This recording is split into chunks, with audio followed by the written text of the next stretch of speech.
kind of remarking how impressive this defense has done despite the guys that left last year. I mean, is there anything that right now that's surprising you about this defense? No, because they've had a great attitude and they've practiced really hard, and they're carrying it over to the game days, and we don't expect anything less. And they've gone out and lived up to our expectations. What are the things that maybe they've improved on in the last few games? I mean, it seemed like tackling during the bye week was a point of emphasis, and that seemed to pan out on Thursday. I mean, that was the main. Our tackling from the week before wasn't as good as we'd like it, and so we spent a lot of time on that. And then it's just back to fundamentals: eyes, knee bend, reading our keys, block protection. All the techniques and the little things that football players got to do at their given position. And obviously, I don't know if you can comment on the targeting thing specifically, but just the personal fouls and just the way the game has changed in general with the targeting and whatnot.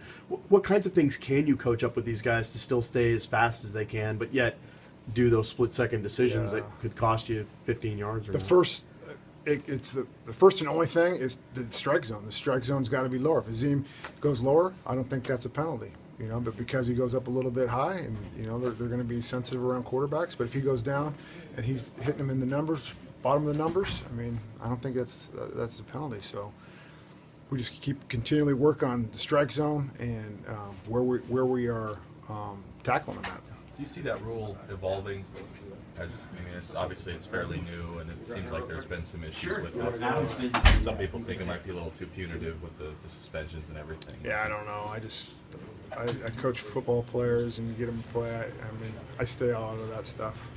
Would you like to see it change?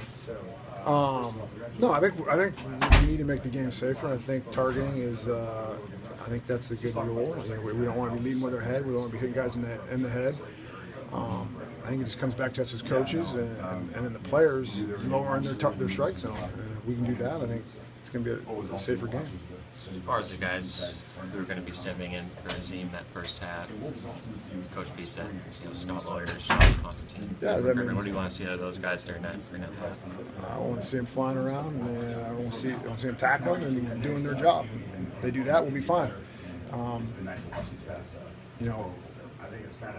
Doesn't matter. Whoever goes down, the next guy's got to step up, and everybody else does their job, and then we'll keep rolling. But it is what it is, and we move on. Coach Peterson says work in progress quite a bit. This defense fits into that category as well, and how much better can this defense get there? We are playing at a high level as far as our energy output and running the ball and being physical. I think that's awesome, but there's never been a perfect football game as far as executing, and I think there's a lot of room to get better for these guys. We haven't arrived. It's been 5 games or whatever it is, and we put some good stuff on, but that's all behind us, and now it's on to the next one. You're only as good as your next performance, and so you just keep preaching that. Every game is it's week to week. How does this Oregon team look?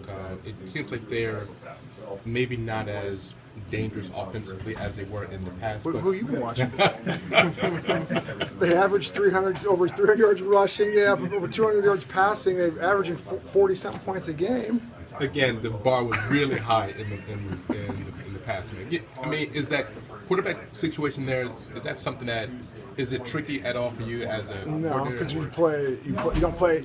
He's only one piece of the puzzle. There's a bunch of other guys that we gotta get off blocks. We gotta tackle those backs. We gotta tackle the receivers. So yeah, they're still really good offense, and we got our hands full. Is it just as easy as just saying, look, we got to stop their run game, and if we can make them one-dimensional and maybe force the quarterback, whichever one that is, to beat you guys? Is it that simple? I don't know if it's that simple, but it is. Everything stops with trying to control the run game, not necessarily like smother it, but yeah, it starts with controlling the run game, and then you got to do a good job of playing the ball in the air and covering guys if and when they do throw. Coach yesterday said he thought that Royce Freeman and Taj Griffin are the best 1-2 punch in the league in terms of the kind of this thunder lightning concept. What unique challenges does that bring for a defensive coordinator, specifically trying to, you're dealing with a big guy and then all of a sudden the fast guy comes in? I don't know. If you go and do it and you're always tackling the same way, which is low and through the thigh boards, it doesn't change. Now, it might change